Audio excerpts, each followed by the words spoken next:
Random, but wouldn't Pusha T catch a stray if Kanye West reveals that he smashed Iggy while being in a long-term relationship for many, many years with Virginia, ultimately making her his wife? All right, let me get on the subject of the video. I don't know. I lost count how many times I was supposed to make a Kanye West video. And I felt good when other news would come out because I'm like, this is proof, the fact that I'm not rushing to make a video on Kanye West of his irrelevancy, because I don't feel the need to rush to come to drop a video on him. So I didn't do it the time before the time. I didn't do it last time. And so I'm sitting down yesterday and he's going off on Kendrick Lamar, Future, everybody in the entire world. And I was just sitting here laughing and I was about to make a video and I didn't do it. And I was watching TV last night, and as I'm scrolling through, I keep refreshing Kanye West's Twitter because I'm thinking, I believe that Kanye West has trapped himself to where I thought he was going to say something so outlandish it would take him out. And then I got a smile on my face because I realized that will never happen. But what did ultimately end up happening is that he said so much outlandish stuff that it neutralized any power that he has, because he became what's the word I'm looking for? Predictable, normal. Kanye West is easy to control. If I say Kanye West, blue is the most awesome color in the world, he's gonna go and tweet how he hates blue. You know, you can push him anyway. If you want him to take down a tweet, tell him he should keep it up. He's going to do the exact opposite. It becomes predictable. And so things that are supposed to be polarizing aren't really polarizing when he says them. So I was going to make a video and just laugh that this man has lost all his power. Let's go into the details, right? When someone is at the top of an industry, you don't want to get into a beef with them because they can go behind the scenes. They can block you from radio, block you from playlists. They can talk to powerful people and say, if you work with them, I'm not going to work with you. He has totally lost that power. There's nobody Kanye West can contact and do anything to your career. So he didn't have any power there that he can control any aspect. He doesn't have power like 50 Cent. You don't want 50 Cent on your radar, because if 50 Cent's on your radar, he's very effective at what he posts and what he puts out. That could damage your career. Kanye West can't do that at all. He has no peers, no one that likes him. So when I say that Kanye West has no power, I literally mean he has lost all power, lost all relevancy. Then I was thinking, well, this is great if you don't like Kanye, but this is great if you do like Kanye. Because once you lose all power, you're going to be forced to go back to the music. Well, now he's in a position, no one's going to actually care about his music, as he tried to release Bully via video on an MOV late last night.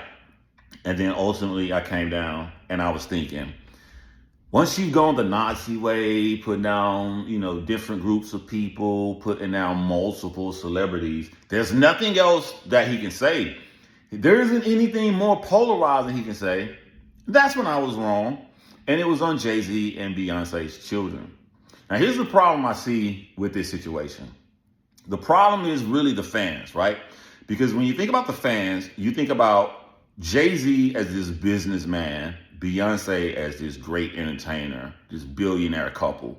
You picture Jay-Z and Rock Nation meeting in suit and cigar, making deals behind the scenes, and you picture Beyonce on stage doing great performances that people are now comparing and saying she's overtaking Janet Jackson and making Michael Jackson comparisons, which I think is crazy right now.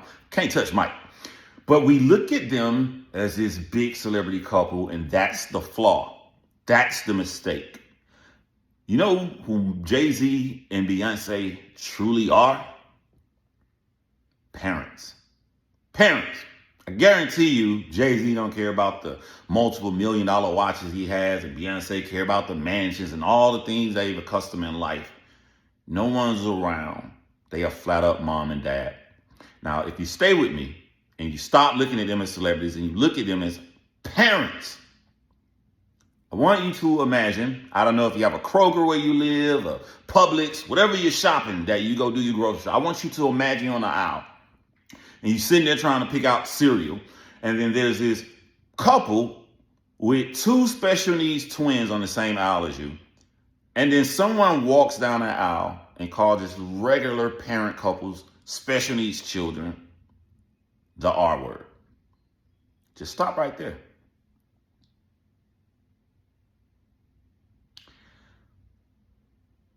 they're just parents.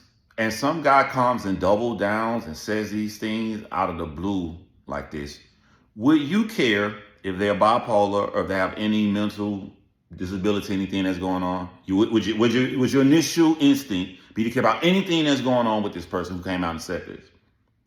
Also, nobody's thinking about Blue Ivy.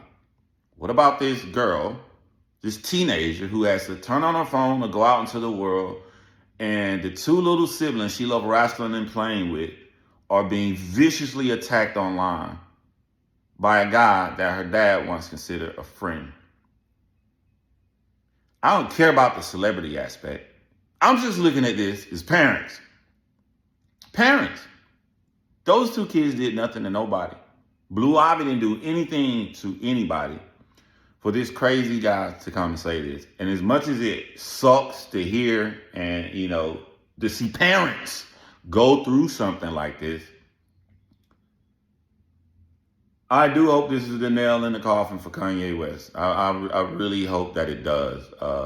One thing I'll end this on is that he called P. Diddy, and P. Diddy told Kanye West to get back to chopping beats and making good music. And I love when P. Diddy told him that, because Kanye West goes against the grain of what you tell him.